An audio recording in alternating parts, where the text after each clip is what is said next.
আমি জাস্ট দোকান থেকে ফিরলাম, গেছিলাম মুদিখানা দোকানে, কিছু গ্রসারি জিনিসপত্র নেওয়ার ছিল, আর একটু ফল নিলাম গো।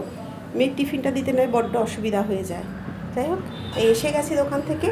এখন আমি নিজের জন্য করছি 1 কাপ চা। বললাম না সকালে আমি ঠিকঠাক করে চা খাইনি। আর এখানে হচ্ছে ডিম পাউরুটি। প্রচণ্ড জোরে খিদে পেয়ে গেছে। আর চলো গ্রসারি জিনিসপত্রগুলো তোমাদের সাথে একটু দেখিয়ে নিই। এই ফলের মধ্যে নিয়েছি কলা, নিয়েছি বেদানা, আর এই আঙুর। ও আঙুর, বেদানার আঙুরটা খেতে বেশি ভালোবাসে, কলা তো পছন্দই করে। চলো আর গ্রসারি কী কী জিনিস নিয়ে এলাম সেটা তোমাদের সাথে একটু শেয়ার করি। নিয়ে এসছি এই ধূপকাঠিটা, জানি না কেমন হবে। যাই হোক, এখানে আছে সেন্ট, এখানে আছে হচ্ছে মেয়ের এই ফ্রুট জুস। ও মেয়েরই খাবার আনার জন্য অ্যাকচুয়ালি আমি গেছিলাম। আর ওর এই টিফিনে আছে বাউলি, এই বিস্কুটটা, আর এখানে আমাদের চা খাওয়ার বিস্কুট আছে। এই গ্রসারি কিছু জিনিসপত্র, এখানে আছে ডাল, একটা ধোকা, নুন, শ্যাম্পু, একটু নিলাম তরকার ডাল, জানো মাঝে মাঝে একটু তরকা খেতে ইচ্ছা করে। আর আমার এই দুটো কালার মাথার।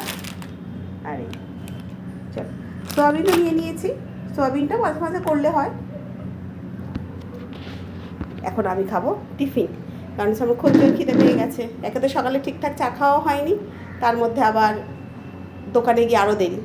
চলো খেয়ে নিই, আর এগুলো সব জিনিসগুলো যে যার জায়গায় মানে রেখে দিই ঠিকঠাক জায়গায়।